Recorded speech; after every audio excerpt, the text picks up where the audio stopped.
बस्ती शेर वाली की एक अपनी मुनफरिद पहचान है। मौदा नाड़ा दे तुस वेख लो जी साढ़े को नहर गुजरती पई ना पहले खिजर ब्रांच आया ते बाद तकसीम पाकिस्तान तो बाद ना मुहाजर ब्रांच रख दिता गया। ये काला बाग मकाम निकलती पई है ते जितों आनी पई उतों लैके ते आखिर ते जिथे ख़त्म होनी पई उतों तक इहदे जितनी भी पुलां सब दे थल्ले पिलर हैं।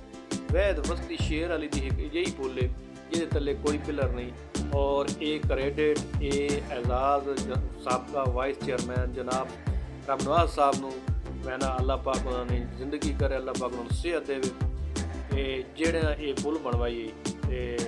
वैसे भी साबका वाइस चेयरमैन रब नवाज साहब अपने मौदा नाड़ा वास्ते अपने इलाके वास्ते बड़े ही फलाई तो खैर के काम किए हैं जिन्हें एक सड़क जी मतलब नहीं के तौर मंजूर हुई तो यह भी जनाब की काविश नाल हुई। उस तो बाद जो स्कूल है लड़कियां वाला तो ये बस्ती शेर लड़कियां वाला स्कूल जोड़ा ये भी जनाब रघुनाथ साहब की काविश नाल बनया। आखिर मकसद ये है कि एक साढ़े को तारीखी विरसा सन चाहिए कि इस पुल की कदर करनी चाहिए और ये पुल को जोड़ा कायम रखना चाहिए। और आइंदा भी जदन भी कोई ये जी पुल की ग्रांट आवे अगर पुल नवी बनानी मतलब किसी को अगर जरूरत पेश आनी है पुल को सीधा होवे नहीं है मेरी ये रिक्वेस्ट है कि इस पुल को इस हाल में दोबारा बनाया हो यानी कि बगैर पिलर।